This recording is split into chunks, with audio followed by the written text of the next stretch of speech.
Mabago na aking mga magulang. Magaling po. Ano mga trabaho po ang ginagawa mo po? Tulad ng pagbawalis ng bahay at pagliligpit ng mga namit. Magaling. Ano pangkat po ikaw? Pangkat Pangkat dalawa. Mahusay. Pangkat dalawa.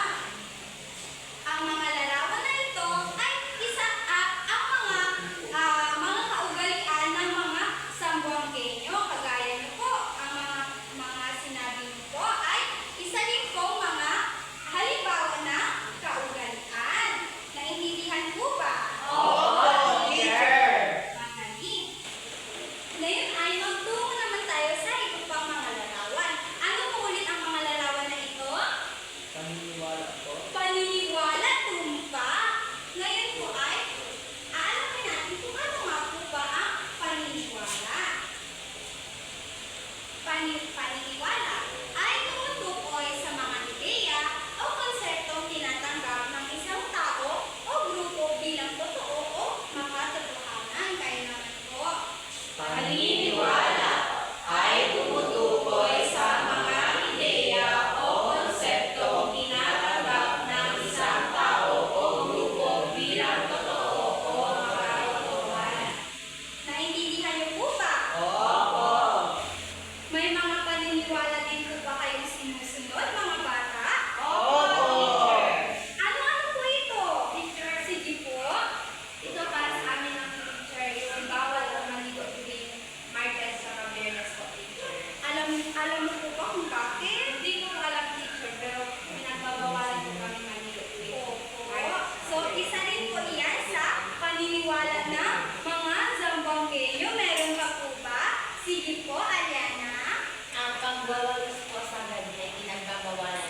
Tumpa, alam mo po ba kung bakit?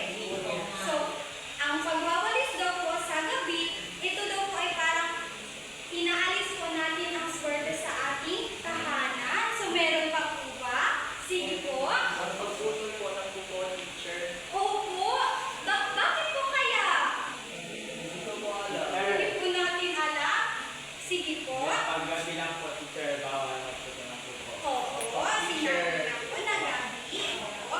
Meron pa po ba? Wala na po.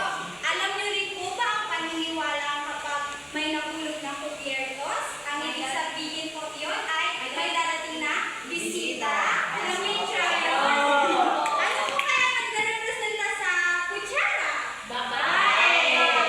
Kapag naman tinidor? Lalaki! Magsabay po, teacher. Magsabay? Manis! Ay, hindi.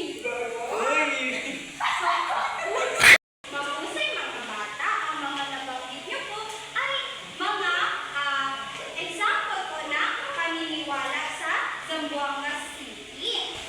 Ngayon naman ay tumungo tayo sa mga kulit larawan. Ano po kaya ang mga sumisimbolo sa larawan nito? Sige po, Aliana. Ito po ay naglalarawan ng mga tradisyon dito sa ating syudad. Tumpa, anong grupo po ikaw? Pagkatalo po. Magaling, pangkatatlo. Ito po ay ang tradisyon sa Zamboanga City. Tradisyon. Ito ay ang mga formal na gawain at selebrasyon na paulit-ulit ginagawa at ipinamana. Ano po ulit ang mga nakikita ninyo sa mga larawan?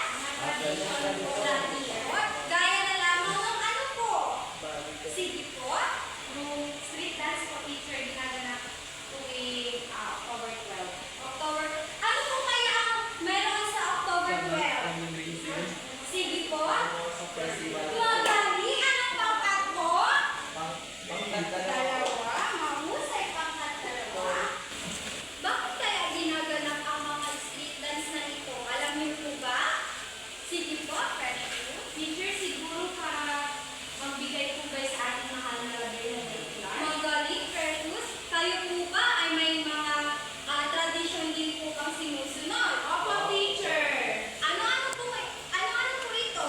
Teacher, tuwing Enero po, teacher, ginaganap din natin po dito sa kapilya natin, teacher, ang pista ng Santo Niño. Mahusay. Anong pangkat po?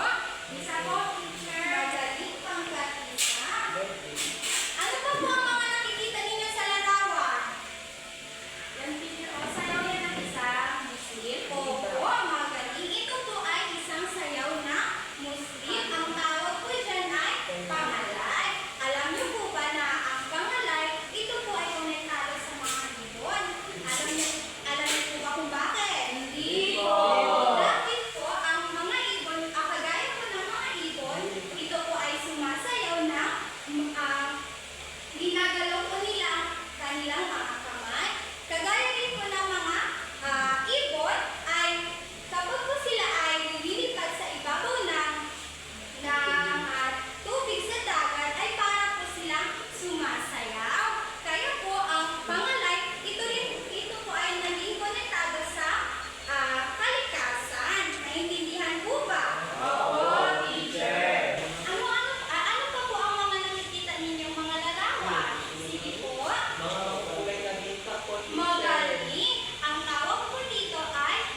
Naiintindihan po ba? Opo, teacher. Tapos na po ba ang lahat? Opo, teacher. Ipasa na po ang papel sa harapan. Ito po, teacher. Ngayon naman po ay para sa inyong tatlong aralin. kumuha ulit ng